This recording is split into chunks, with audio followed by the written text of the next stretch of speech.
Everybody. It's late on Friday night, and I hope y'all are going to enjoy this weekend.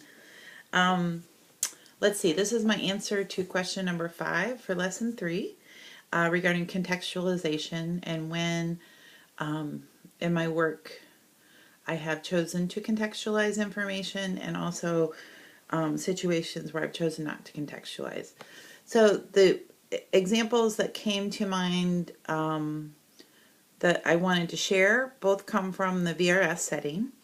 And there's a situation that comes up fairly regularly when I'm working VRS,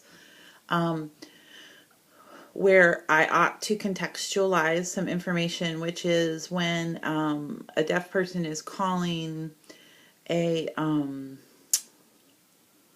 maybe like a tech support line, or a tech support line would be a very good example, and an automated message answers the phone and gives a menu with many different options for blah blah blah. Press 1 for this, press 2 for this, press 3 for that, press 4,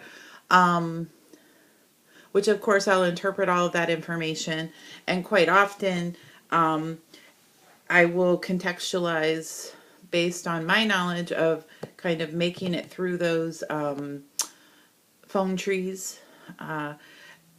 Even if it's not listed as an example, I will throw out the idea of, do you want to press 0? You want an operator, possible try 0. And I always do this in the form of a question, so I don't feel like I'm kind of taking over control of the call. And the factors that lead me to do that or not are, to be honest, a lot of times the age of the consumer. In my experience, the younger, and I say younger, like my age and younger, deaf people seem a little more savvy with making it through those types of situations, whereas older people seem to struggle and get caught in those phone trees and can't really make their way out, or aren't sure which choice that they really want to pick.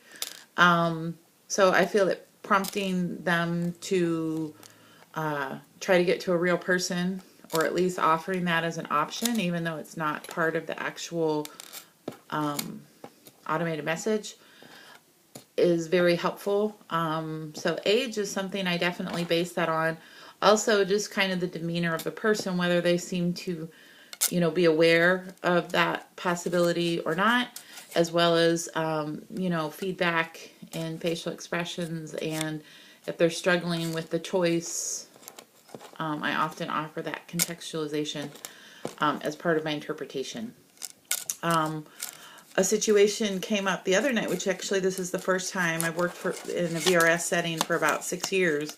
And the first time I've ever experienced this was I was interpreting a call between a deaf wife and her husband, hearing husband, and he was at Best Buy or something like that, they had some technical difficulty with one of their devices, and he had taken it in to try to get help from the Geek Squad. And so he was calling his wife to let her know, kind of how that stood. And she signed, and I voiced that as, okay, so it seems like that's going well, I believe is what I said. And the deaf consumer said,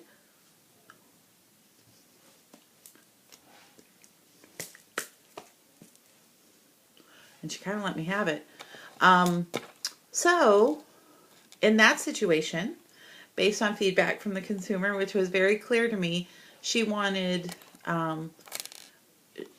me to voice that utterance as, so you've been successful. She wanted to see that word successful, even though I didn't particularly think that was idiomatically the appropriate sign to voice interpretation.